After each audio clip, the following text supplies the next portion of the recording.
কি অবস্থা তোর? ভালো আছো? হ্যাঁ ভালো আছি। তোর কি অবস্থা? ভালো আছো তুই?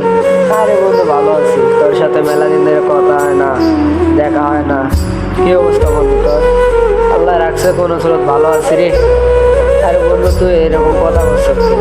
আরে ভাই ভালো লাগতেছে না, মন মেজাজ ভালো না, তার কারণে কথা বলতে পারছি। আরে বন্ধু তোর সাথে এক সময় ওঠা বসা খাওয়া দাওয়া একসাথে ঘোরাফেরা এগুলা দিনগুলা কি মনে পড়ে না? আরে ভাই ভালো লাগে না? তুই আগের কথা কসকে। আরে বন্ধু তুই রাগ হচ্ছিস কেন? কইছি ভাই ভালো লাগে না, তুই কথা কইস না, আমার ভালো লাগতেছে না। মানুষ নিজের থেকে কিছুটা পরিবর্তন হয় টাকার জন্য, কিছুটা পরিবর্তন হয় নারীর জন্য। এটাই জীবনের বাস্তবতা। কিছু মানুষের সাথে পরিচয় না হলে বুঝতে পারতাম না যে এইরকম কিছু মানুষ আমার আশেপাশে থাকে, যে সব কিছু তার জন্য দিতে রাজি কিন্তু সে আমার জন্য কিছু করতে রাজি নয়। কিছু মানুষ আছে জীবনে, তোমার জীবনে আসবে, আনন্দ বই সব কিছু করবে, কিন্তু নিজের স্বার্থের সময় সে কিছু মনে রাখবে না। এটা হলো দুনিয়ার বাস্তব। এটা নিজের সাথে যখন ঘটবে তখন বুঝবা।